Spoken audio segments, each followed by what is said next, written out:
പ്രവാസികൾക്ക് കനത്ത തിരിച്ചടി. ഒമാനിലെ മസ്കറ്റിൽ നിന്ന് കേരളത്തിലേക്കുള്ള എല്ലാ സർവീസുകളും മാർച്ച് 28 വരെ എയർ ഇന്ത്യ എക്സ്പ്രസ് റദ്ദാക്കി. നേരത്തെ ടിക്കറ്റ് എടുത്ത യാത്രക്കാർക്ക് വിമാനം റദ്ദാക്കിയത് സംബന്ധിച്ച ഔദ്യോഗിക സന്ദേശം എയർലൈനിൽ ലഭിച്ചു തുടങ്ങി.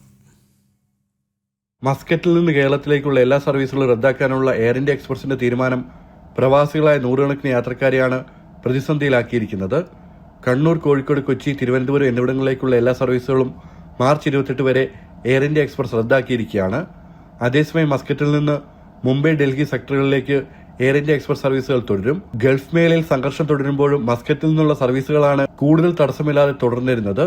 എന്നാൽ അടിയന്തരമായി കേരളത്തിലേക്കുള്ള മുഴുവൻ സർവീസുകളും റദ്ദാക്കിയതിന് കൃത്യമായ കാരണം എയർ ഇന്ത്യ എക്സ്പ്രസ് ഇതുവരെ വ്യക്തമാക്കിയിട്ടില്ല.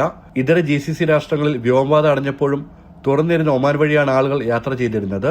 UAE, സൗദി അറേബ്യ ഉൾപ്പെടെയുള്ള രാഷ്ട്രങ്ങളിൽ നിന്നും കരമാർഗം മസ്കറ്റിലെത്തി നാട്ടിലേക്ക് പറഞ്ഞത് ആയിരക്കണക്കിന് പ്രവാസി മലയാളികളാണ്. മസ്കറ്റിൽ നിന്നുള്ള എയർ ഇന്ത്യ എക്സ്പ്രസ് സർവീസുകൾ നിലയ്ക്കുന്നത് ഇവർക്കെല്ലാം തിരിച്ചടിയാകും. ജനം, ദുബായ്.